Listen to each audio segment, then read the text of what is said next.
My job interview was at the museum on a Saturday morning. A consultant I'd worked with referred me to a friend of hers. This friend, the good doctor, was a highly accomplished woman. I arrived while she was preparing to tape a segment for a local TV show. From the audience, I could see that she was poised and impeccably styled. The confidence when she spoke conveyed that she had education, money, and a very high opinion of herself. After the taping, we sat together for my interview. I was intimidated but determined to get an offer. The good doctor did most of the talking. She explained that she was working on a science-based book for intelligent women about the health effects of stress. She also was an advisor to an association of spas. I would be handling public relations for her, including her book tour and traveling with her to provide on-the-spot support. Upcoming trips would include Canyon Ranch Spa, Switzerland, and Tibet. It sounded more like a dream than a job description. I had come so highly recommended that the good doctor had only one question for me. Did I plan on getting married or having children in the next 5 years? In her self-centered opinion, these things would cut into my ambition and my ability to work long hours. This line of discussion should have sent me running, but I was searching desperately for a job. Throughout my childhood, my mother's mantra had been, get good grades so you can get into a good college and get a good job. She wanted her daughters to be financially secure, so they never had to depend on a man. I took this to heart, agonizing and fretting over every assignment and exam, from kindergarten through high school. And I got into Georgetown, but by my senior year there, that good job could not come soon enough. My financial situation was dire, in part due to my parents' recent divorce. I took the process of getting a job very seriously. I wrote cover letter after cover letter and sent out resumes, literally hundreds of them. I waited anxiously and then desperately as spring wore on. The week of graduation, I was overjoyed to get an offer from a research firm. My job there started off with great promise, interesting projects, and lots of on-the-job learning. This also included learning the quirks of my coworkers and the shortcomings of working for a small family-owned company. After I'd been there more than 4 years, the owners embarked on a bitter divorce that delayed our paychecks and threatened our jobs. And then there were suspicions of arson within their family when the husband's home was set ablaze. So compared to that and the almost 5 years of inappropriate workplace behavior I had just endured, the good doctor's intrusive question about marriage and kids didn't seem so bad.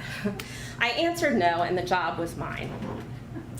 As it turned out, the good doctor hadn't finalized the terms of her book deal. So my first assignment was to do some research to help support her book proposal. Research had not been included in the job duties we discussed, but I was capable of the task, and I wanted to be a team player.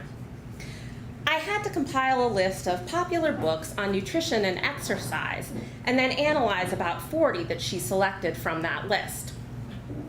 Over the next 2 weeks, I spent day and night reading a mix of sound health advice and tricks to lose those last 5 pounds to produce a cross between a book report and a market analysis. Done with that, I was eager to begin the PR work that was my forte. With the book deal still in negotiations, though, the good doctor had something else in mind. She wanted me to help prepare for some upcoming presentations. I expected this meant writing.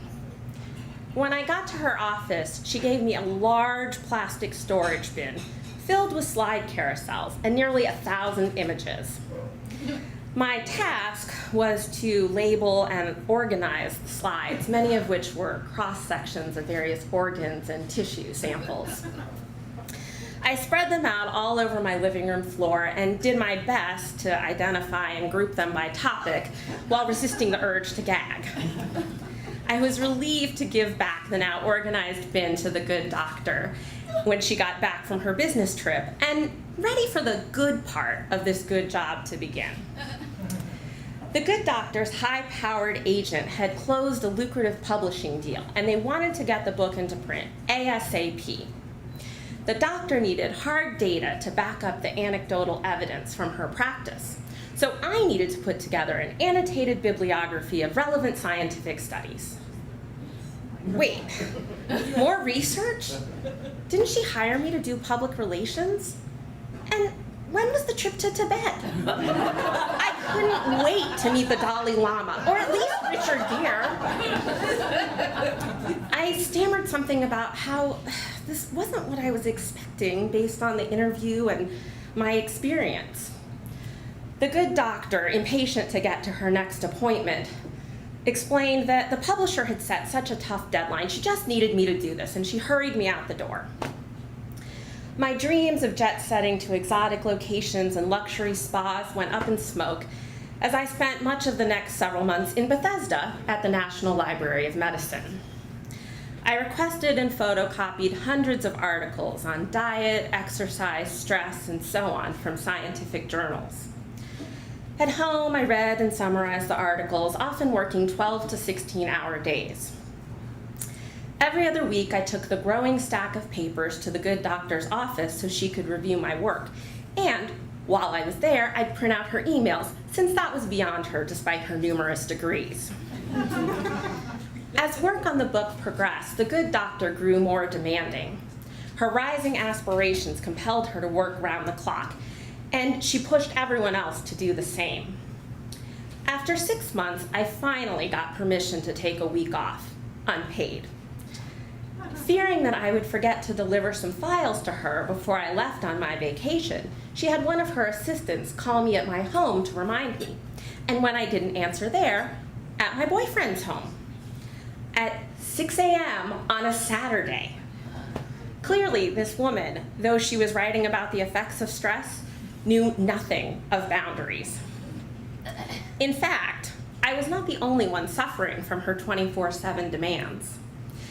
Before she could finish her work on the book, Heather, the writer that the publisher had contracted, had a nervous breakdown. So distressed, she could not bear to see the Good Doctor again.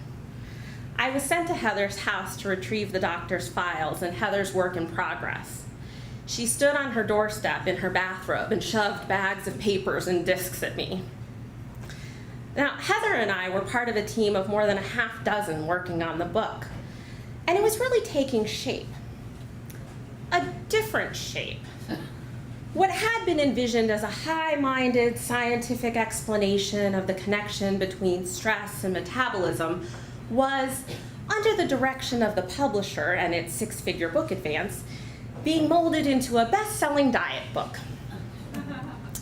The Good Doctor pulled together pieces from the team to present a draft to the publisher, but they both felt it needed a little more oomph. Without Heather around, I was tasked with writing one more case study for the book. But I don't have access to your patients or your patient files. The Good Doctor shrugged and told me to write it anyway.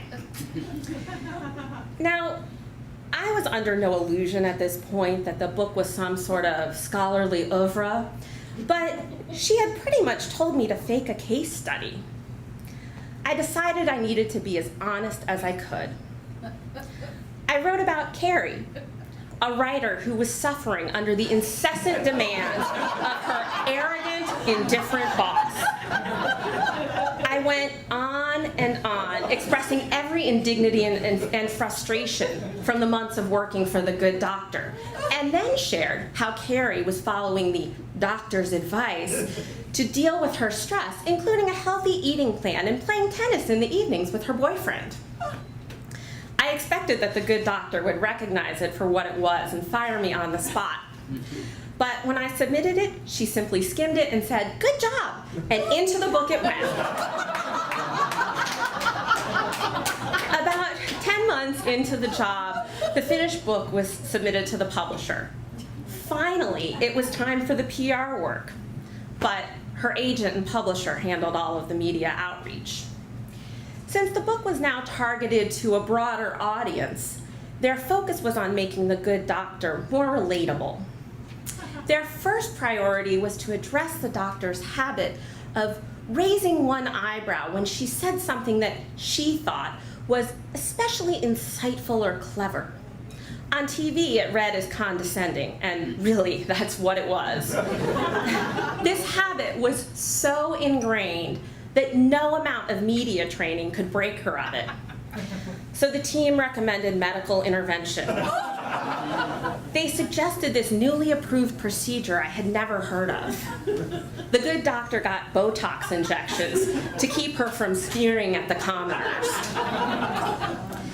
She gave many interviews when the book came out, and I had to hear her ask every interviewer whether they thought it was interesting that stressed spelled backwards is desserts.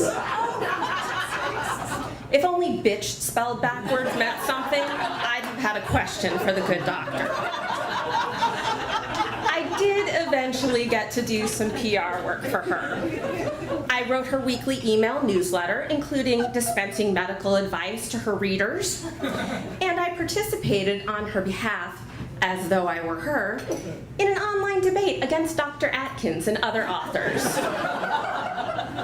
I'd like to tell you that my next job was finally that good job that my mother promised, but it wasn't.